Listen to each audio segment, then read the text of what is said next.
Hello guys and welcome back to another video on my channel. Today is kind of like a part 2 of my first video where I was talking about my defensive stacks in Europe. Today I'm going to be talking about the offensive stacks of Europe. Before we get into the video, please make sure to leave a like, subscribe, and hit that bell notification to never miss another upload. And also, this is never financial advice. If you're to buy one of these players, please do your own research before buying into these players. Alright, the first stack, Hostel Q. They're having a wonder season this season, and their defense has been pretty decent, but their attack has really been what has been shining at what has been winning games for them. So Hostel Kiel are both good home and away, and are second in the second Bundesliga second division. In a way, like when they're playing away, so that's pretty good, and they score a lot of goals. So, who do I think you should buy?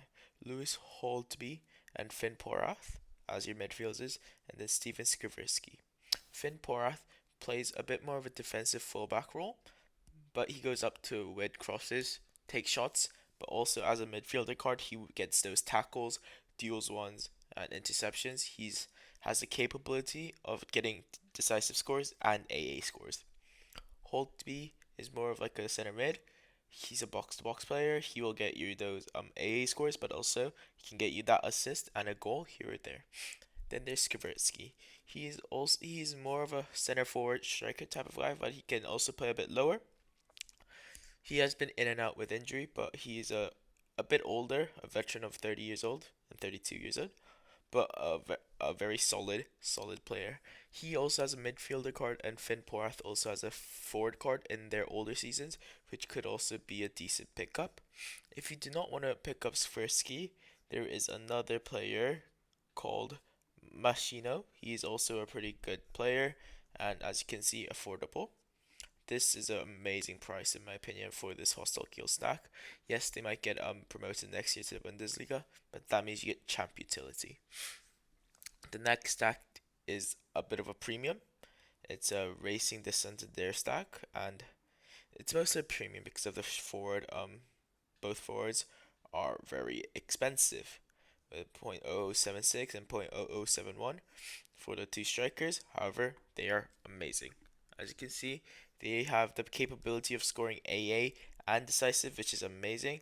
And Morante, he's a bit of an outlier, but he's like probably the best midfielder Racing the Santander have. If he gets a decisive, you guys are looking for a good reward.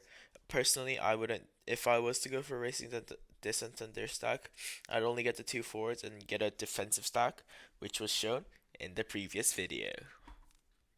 Next is a Turkish league stack. This is Kayserispor, Kazima Pasa, sorry. And then they're again pretty cheap and they're good scorers here. If all three do well, you're in for a good week, right? So he's like your consistent midfielder, AA and decisive. Nuno da Costa can get you those A decisive and get a bit of AA, and Kara also just a solid player. That's the thing about offensive stacks, right? If you have a midfielder and a forward, um, a good likelihood is if a forward gets a DA, a goal, there's a chance that the midfielder got another DA as an assist. So like you're just increasing the likelihood of having more DAs in your DA means decisive action in your lineup so that you guys can win good rewards. The last stack I'll be sharing with you today is another Bundesliga second division stack. It's Karlsruhe.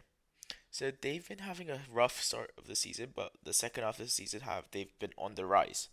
So they have Marvin Wanitek, uh, Budu, and Paul Nebel. For Paul Nebel, he is a great player and has the ability to score pretty decent scores, AA and decisive wise. If you do not want Nebel, you can always go for Lars Stindl, a veteran player, but amazing player. He's played in the Bundesliga. He's way too good for the Bundesliga second division. He will get you those decisives.